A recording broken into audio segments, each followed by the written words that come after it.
I'm very pleased to be joined by Senator Murray, who, among other things, is the previous chair of the Veterans Committee. Let me just say that I am disappointed that despite a significant effort to make this legislation which protects the interest and the needs of millions of veterans into a bipartisan effort, that we could only get 2 Republicans to vote to overcome the budget concern. This bill, to a very significant degree, is bipartisan. 2 of the major provisions in it, 2 of the omnibus bills, were passed with unanimous support. A number of other provisions had strong majority support. And the few provisions that were not discussed in committee have passed the Republican House with overwhelming bipartisan support. So, you know, I'm not going to tell you this is a 100% bipartisan bill. It wasn't, but it is a significant bill. My hope had been that maybe, just maybe, when you deal with the needs of people who have sacrificed so much for this country, and I think, you know, Senator Murray and I, as chairs of this committee, understand what war has done to tens and hundreds of thousands of young men and women in this country. I thought that maybe just on this issue, this Senate could come together and do the right thing for our veterans. But at the end of the day, at this point at least, we've only secured 2 Republican votes. The needs of our veterans are significant. Senator Murray will go into one of the important components of this bill, which I take very seriously. That is the helping wounded veterans be able to have families. There is another provision which is also enormously important. We have tens of thousands of families out there taking care of disabled vets. We did the right thing. 2010 passing a caregivers bill for the post-9/11 veterans. We should do it for all veterans.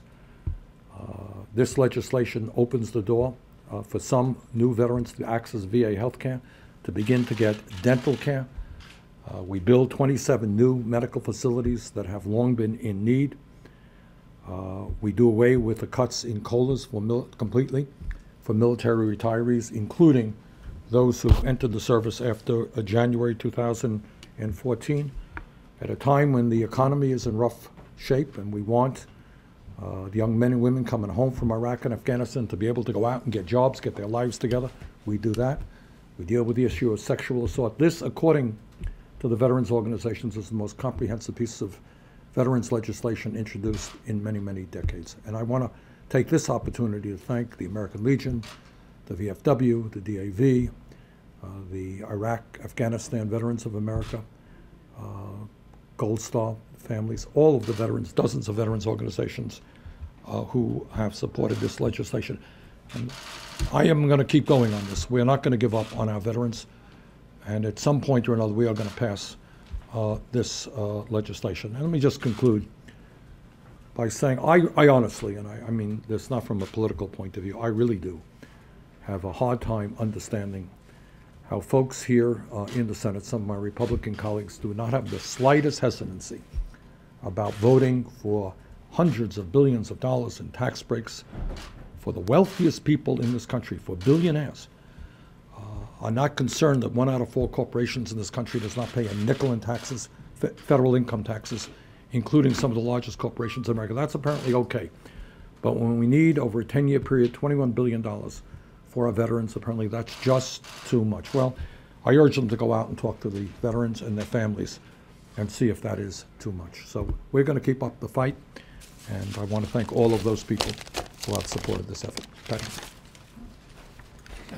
Thank you so much, Senator Sanders, for your leadership on this. And, you know, really, given what we've seen recently on some bills that, by the way, an overwhelming majority of Americans support, I guess we shouldn't be surprised by what the Republicans did today. But I, like Senator Sanders, truly did think that this would be a different story. And that's because, as he outlined, it contains ideas from both Democrats and Republicans. This has historically been an issue that unites us, and because every one of us have pledged to do whatever it takes on behalf of our veterans. But once again, as we just saw, our colleagues have decided to use unrelated issues to block progress. this time on a bill that would have greatly benefited our veterans and their families. And I want to just talk about one example on how veterans stood to benefit if this bill could have moved forward. Currently today, the VA is specifically barred from providing coverage for reproductive services like in vitro fertilization to severely wounded veterans or their partners. This is an old, antiquated, and absurd ban, but it is nonetheless the law today. And because of that law, veterans who come home from Iraq and Afghanistan with catastrophic reproductive, urinary, and pelvic wounds have seen their dream to have a family dashed because of the tremendous cost of IVF services in the private sector. We believe that's really unacceptable. We believe that IVF is a cost of war to these men and women, and the VA should absolutely cover it. So this comprehensive veterans package would have overturned that ban on providing IVF services as part of VA medical care. But because of political games today with this legislation, our colleagues are just saying to these heroes, sorry, despite the fact that you have made such an extreme sacrifice for our nation, we can't provide you with the medical services you so desperately need to start a family. Every American can see how wrong that is. And even with the VSOs and the leaders who have stood up and said issues like Iran sanctions have no place in this conversation, they did it. So it's really quite sad that politicians who claim out in the campaign trail that we should do anything and everything to help our veterans here in Washington, D.C., they kill bills like this one with procedural votes. And there was no excuse for bringing important but a completely separate issue like Iran sanctions into a debate which is about veterans, their health, and their well-being. Because one issue should never be divided, we should never be divided on, is our duty to keep the promise we've made to provide not only care, but opportunity to all of those who've honorably served in our nation's armed forces. And I will continue to work with the chair of our Veterans Committee, Senator Sanders, to get this bill passed as we move forward.